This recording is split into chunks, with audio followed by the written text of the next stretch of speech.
Good evening, friends. Welcome to our YouTube channel CS Ansar. This is CS Tuti Mahajan.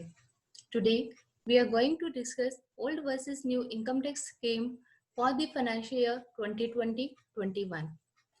Let's see the PPT.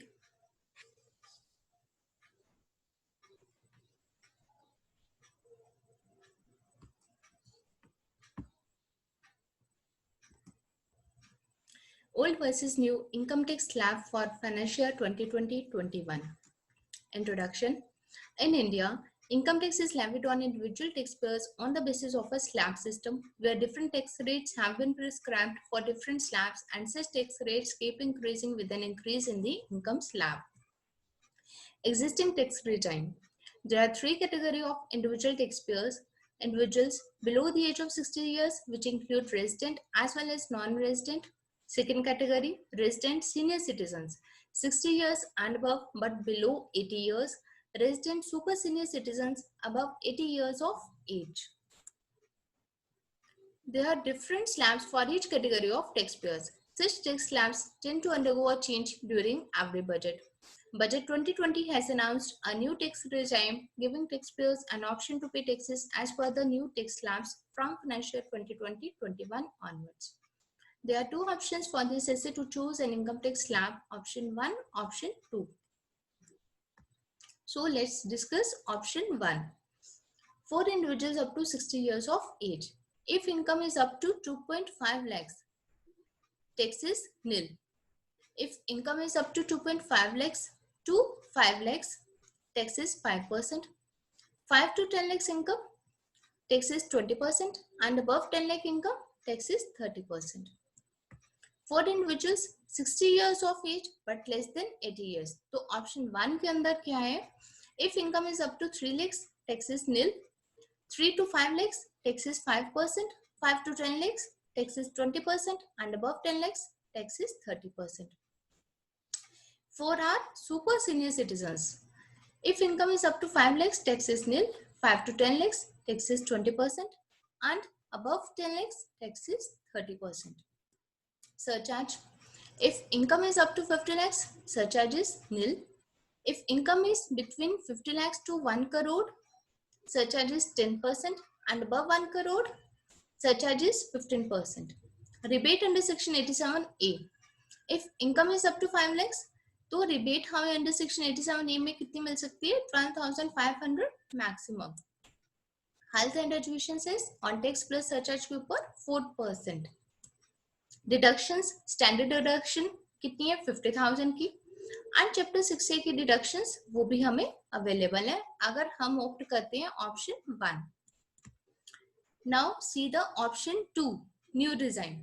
For individuals up to 60 years of age, if income is up to 2.5 lakhs, tax is nil. 2.5 lakh to 5 lakhs तक tax is 5%. 5 lakh to 7.5 lakhs, tax is 10%. 7.5 lakh to 10 lakhs, tax is 15%. 10 lakh to 12.5 lakhs, tax is 20%. 12.5 lakhs to 15 lakhs, tax is 25%. And above 15 lakhs, tax is 30%. तो ये काफी complicated slab आ गई है, but इसको easy कैसे आप learn कर सकते हैं? अगर आप इस साइड देखेंगे तो इनकम में 2.5 लाख का उन्होंने डिफरेंस रखा है हर स्लैब के अंदर, और टैक्स के अंदर 5% का. तो इस वे से आप इस स्लैब को लर्न कर सकते हो. Surcharge. If income up to rupees 50 lakhs, nil. 50 lakh to 1 crore, 10%, and above 1 crore, 15%. Rebate under section 87A. if income is up to 5 lakhs, 12,500 के रिबेट ऑप्शन 2 में भी दी गई है. हेल्थ एंड एजुकेशन से ऑन टैक्स प्लस सरचार्ज के ऊपर 4%. Standard deduction option 2 में नील, and chapter 6A की डिडक्शंस ऑप्शन 2 में वो भी नहीं है. सिर्फ 2 डिडक्शंस अवेलेबल है ऑप्शन 2 में under section 80 CCD2 and 80 JJA, जो कि है कि नेशनल पेंशन स्कीम में अगर आप कर देते हो इन्वेस्ट तो वो आपको डिडक्शन मिल जाएगी, और अगर आप 80 JJA है जो बायोडिग्रेडेबल वेस्ट के ऊपर अगर कोई प्रॉफिट होता है तो उसकी आपको डिडक्शन मिल जाएगी. Here is the list of exemptions and deductions that a taxpayer will have to give up while choosing the new tax regime. अगर आप ऑप्शन 2 को ऑप्ट करते हो तो आपको कौन कौन सी लिस्ट है जो कि आपको गिव अप करने पड़ेंगे, कौन से अलाउंसेस या डिडक्शंस है जो कि आपको छोड़ने पड़ेंगे. Leave travel allowance, house rent allowance, conveyance, daily expenses in the course of employment, relocation allowance, helper allowance, children education allowance, other special allowances under section 10 subsection 14, standard deduction, professional tax, interest on housing loan under section 24, chapter 6A deductions. Except section 80 CCD2 and 80 JJA. सिर्फ वो दो deductions आपको मिलेंगे, otherwise जितने ये list है, जितने allowances हैं या डिडक्शंस हैं, ये सब आपको गिव अप करने पड़ेंगे ऑप्शन 2 के अंदर. Next, comparative of work slabs. अब मैंने एक कंपैरिजन बनाया है तो उसके अंदर हम देखते हैं. If income is up to 2.5 lakhs तो ऑप्शन 1 में भी नील है, ऑप्शन 2 में भी नील है. 2.5 lakhs to 5 lakhs, ऑप्शन 1 में 5% टैक्स, ऑप्शन 2 में 5% tax, same. If income is 5 lakhs से लेके 7.5 lakhs तक, ऑप्शन 1 में टैक्स 20%, ऑप्शन 2 में tax 10%. 7.5 lakhs to 10 lakhs, option 1 में 20%, ऑप्शन 2 में 15%. 10 lakhs to 12.5 lakhs, ऑप्शन 1 में 30%, ऑप्शन 2 में 20%. 12.5 lakhs to 15 lakhs, ऑप्शन 1 में 30%, ऑप्शन 2 में 25%. above 15 lakhs, ऑप्शन 1 में 30%, ऑप्शन 2 में 30%. बट रिमेंबर वन थिंग कि ऑप्शन 2 में आपको कोई भी डिडक्शन या एग्जम्पशन नहीं मिलेगी except 2. Surcharge, if income is up to 50 lakhs तो दोनों ऑप्शन में सरचार्ज जो है वो नील है. 50 lakh to 1 crore, ऑप्शन 1 में 10%, तो ऑप्शन 2 में भी 10% सरचार्ज है. अबव 1 करोड़ की इनकम के ऊपर ऑप्शन 1 में भी 15% सरचार्ज है एंड ऑप्शन 2 में भी 15% सरचार्ज. मींस सेम है दोनों ऑप्शंस में.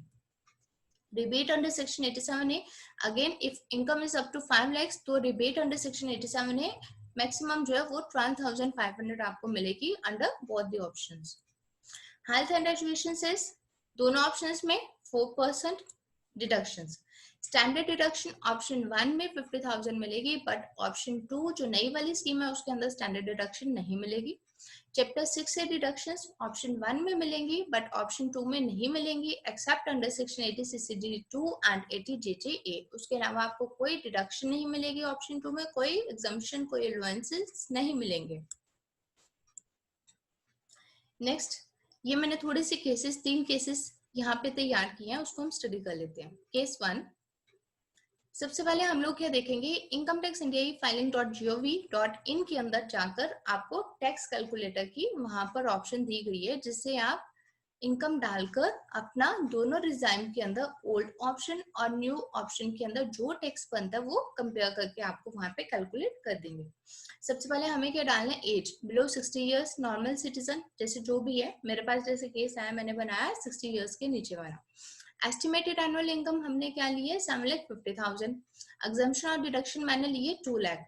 लेट अस सपोज उसने 1,50,000 की अपनी कोई चैप्टर 6A की डिडक्शन के अंदर उसने इन्वेस्ट कर रखा हुआ है एंड 50,000 उसके पास स्टैंडर्ड डिडक्शन है सैलरीड पर्सन, तो वो मैंने 2 लाख उसका ले लिया.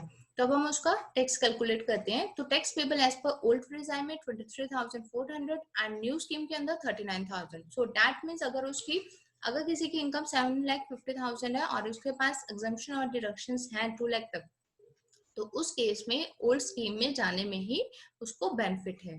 सेम वे में अगर उस पर्सन की इनकम 7,50,000 है लेकिन उसने कोई भी एग्जम्पशन या डिडक्शन नहीं ले रखी हुई है, तो उस केस में ओल्ड में 65,000 टैक्स है, तो न्यू में 39,000 है, तो उसको न्यू स्कीम के अंदर ही जाना चाहिए.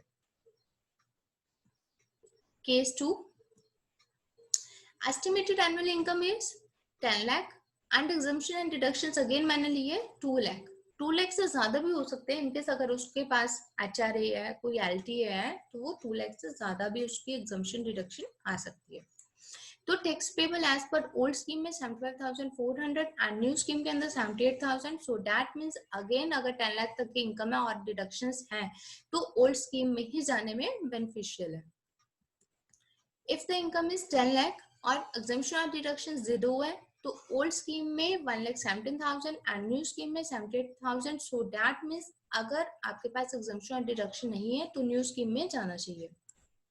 Case 3, estimated annual income 12,50,000, exemption और डिडक्शन है 2 लाख. तो ओल्ड स्कीम के अंदर जो टैक्स है वो है 1,32,600 और नई स्कीम के अंदर टैक्स है 1,30,000. सो दैट मीन्स कि अगर हमारी इनकम 12,50,000 तक पहुंची है और अपने पास 2 लाख तक के एग्जम्पशन और डिडक्शन है तो भी न्यू स्कीम ही हमारे लिए बेनिफिशियल है. एंड अगर हमारे पास एस्टिमेटेड एनुअल इनकम 12,50,000 है और एग्जम्पशन और डिडक्शंस नहीं है तो उस केस में तो बट नेचुरल की न्यू स्कीम के अंदर ही हमें जाना चाहिए. तो यहाँ से हमने 2 क्रक्स निकाले. फर्स्ट, सबसे पहले हमें चेक क्या करना है कि अगर अपने पास एग्जम्पशंस एंड डिडक्शंस जो है वो हैं या नहीं है. अगर तो एग्जम्पशंस और डिडक्शंस अपने पास निल है तो स्ट्रेट फॉरवर्ड आपको न्यू ऑप्शन ही ऑप्ट करनी है क्योंकि वही बेनिफिशियल होगी आपके लिए. अगर आपके पास एग्जम्पशंस या डिडक्शंस हैं तो उस केस में आपको चेक करना पड़ेगा कि दोनों में कंपैरेटिवली किसके अंदर टैक्स आप सेव कर सकते हो, तो आपको वही स्कीम जो है ऑप्ट करनी है. So this is all for today. Thank you for watching this video. Keep on following CS Tuti Mahajan, CS Sansar. Please subscribe our channel CS Sansar. Thank you.